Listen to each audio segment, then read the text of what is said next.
हमने रोड बनाने में स्पेस टेक्नोलॉजी का उपयोग किया। स्पेस टेक्नोलॉजी से फोटोग्राफी होती है। प्रधानमंत्र्यांचं ते रोडवर दिलेलं स्पेस टेक्नॉलॉजीचं भाषण किंवा हा व्हिडिओ पाहिल्यानंतर मनामध्ये असा विचार येतो की प्रधानमंत्र्यांनी रोडमध्ये वापरलेली स्पेस टेक्नॉलॉजी नेमकी कुठं गेली। रस्ते वाहतूक केंद्रीय मंत्री नितीन गडकरी साहेबांनी असं सांगितलं होतं की आम्ही येत्या काही वर्षामध्ये असा कुठलाच रोड अविकसित ठेवणार नाही, प्रत्येक रोड आम्ही चांगला बनवणार, प्रत्येक जागी आम्ही हायवे घडवून आणणार आणि प्रत्येक शहरामध्ये मोठमोठे उड्डाण पूल आम्ही तयार करणार, असं रस्ते वाहतूक मंत्री नितीन गडकरी साहेबांनी सांगितलं होतं। परंतु गडकरी साहेबांचा तो वर्ष कधी आला नाही आणि व्यवस्थितरित्या रस्ते कुठे घडले नाही, त्यांचंच परत इथेनॉलचं प्रकरण बाहेर आलं।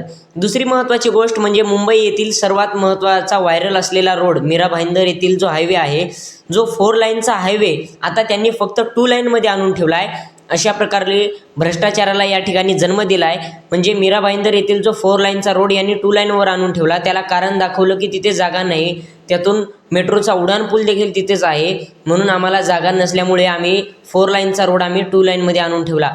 परंतु सर्वसामान्य माणसाला तिथं विचार करायला सांगितलं तर असं सांगू शकतो की हा फक्त आणि फक्त यांनी घडवलेला भ्रष्टाचार आहे। कारण सर्वात महत्त्वाची गोष्ट म्हणजे महाराष्ट्र हे भ्रष्टाचारात देशातून आता प्रथम क्रमांकावर आलेला आहे। एकेकाळी या महाराष्ट्राचा जर विचार केला तर भ्रष्टाचार नव्हता, महाराष्ट्र विकसित राष्ट्र बनण्याकडे चाललं होतं, परंतु महाराष्ट्र या राज्यामध्ये सर्वात जास्त आता भ्रष्टाचार होत आला आहे आणि महाराष्ट्राचा मानबिंदू म्हणजे मुंबईच्या हायवेमध्ये देखील भ्रष्टाचार झाला आहे। 4 लाईनचा रोड यांनी 2 लाईनमध्ये आणून ठेवला आणि कितीतरी कोटी यांनी दडपून टाकले, हे आता आम्हाला कोणाला सांगणार नाहीत, परंतु इथं अपघाताला यांनी जन्म देणारं स्थळ निर्माण केलं आहे, हे देखील फार आणि फार महत्त्वाचं आहे। कारण यांनी रोड किती बनवले हे महत्त्वाचे नाही, यांनी रोड कसे बनवले हे फार महत्त्वाचं आहे। इथे आम्ही कंत्राटदाराला चुकी ठरवायचं की इंजिनियरला चुकी ठरवायचं किंवा आम्ही या ठिकाणी सरकारला दोषी ठरवायचं, हा फार महत्त्वाचा प्रश्न या ठिकाणी उद्भवतो।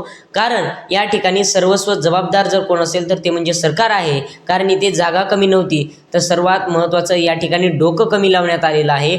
जर एखाद्या शालेय विद्यार्थ्याला जर सांगितलं की हा रोड कसा बनवावा तर तो योग्यरित्या मॅप घडवून आणून देऊ शकतो, तर असे मोठमोठे रस्ते घडवण्यासाठी जरी इंजिनियर असले तरी डोकं कमी होतं ते सरकारचं। कारण यांचं डोकं सध्या भ्रष्टाचारात गुंतलंय। या भ्रष्टाचारातलं डोकं बाहेर काढून या ठिकाणी व्यवस्थित रस्ते महामार्ग बनवणं काळाची गरज आहे। म्हणून असे महामार्ग झाल्यानंतर कितीतरी अपघात होऊ शकतात, म्हणून अपघात थांबवायचा असेल तर योग्य रीतीने तो रस्ता पाडून पुन्हा नव्याने बनवला पाहिजे, हे आणि फार महत्त्वाचं आहे। धन्यवाद।